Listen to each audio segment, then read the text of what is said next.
तीन झूठों के सहारे इंडी गठबंधन ने जीता चुनाव, राजा राय। भाजपा नेता राजा राय ने कहा है कि इंडी गठबंधन ने तीन झूठों के सहारे चुनाव जीता है।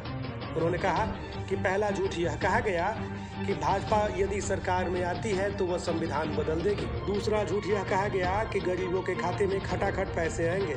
और तीसरा झूठ यह कहा गया कि आरक्षण को समाप्त कर दिया जाएगा। सुनिए क्या कहा राजा राय ने। हार जो है हम मानते हैं कि एक संख्या होती है।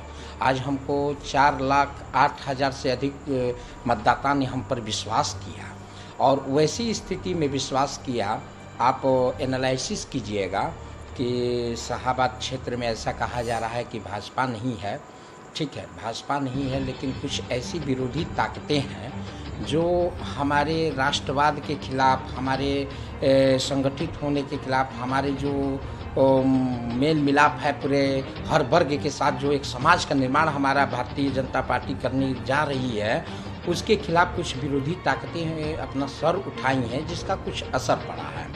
और दूसरी बात, इंडी गठबंधन उसने झूठ और भ्रम फैलाकर हमारे जो गांव में रहने वाली भोली भाली जनता है, जो मजदूर किसान है, दिन भर आते हैं, जो इन सब चीज़ों से परे हैं, उनको कि संविधान बदल देंगे 8500 रुपये का लालच देकर, खटाखट इसको भी आपने देखा होगा, और संविधान बदल देंगे, आरक्षण खत्म कर देंगे। ये तीन झूठ का व्यापक तौर पे उन्होंने प्रसार किया। और प्रधानमंत्री श्री नरेंद्र भाई मोदी का जो 400 पार का नारा था, वो देश हित में था।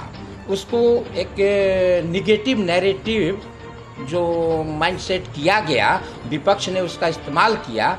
उसकी कुछ हुई कि जिसमें हमें 32 सीटें, चाहे जो कम आई हैं, संख्या कम आई है, हमारी सरकार बनी है, उसमें कोई बड़ी बात नहीं है। लेकिन हाँ, उनकी जो माने झूठ और भ्रम की राजनीति है, उसको बेपर्दा करने का हमारी नैतिक जिम्मेवारी है कार्यकर्ता के नाते। शुरू से कांग्रेस की नीति रही है, कोई बड़ी बात नहीं है।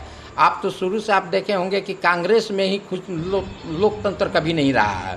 हम अपने बुजुर्ग और अभिभावक से पढ़े, अपने गुरु से पढ़े हुए हैं कि जब प्रथम बार अधिवेशन में हुआ कि नहीं एक अध्यक्ष चुना जाए, तो उसमें भी सरदार वल्लभ भाई पटेल के साथ क्या व्यवहार हुआ था, कैसे एक व्यक्तिवाद के राजनीति पर कांग्रेस की शुरुआत हुई आज़ादी के बाद, वो आज तक जारी है।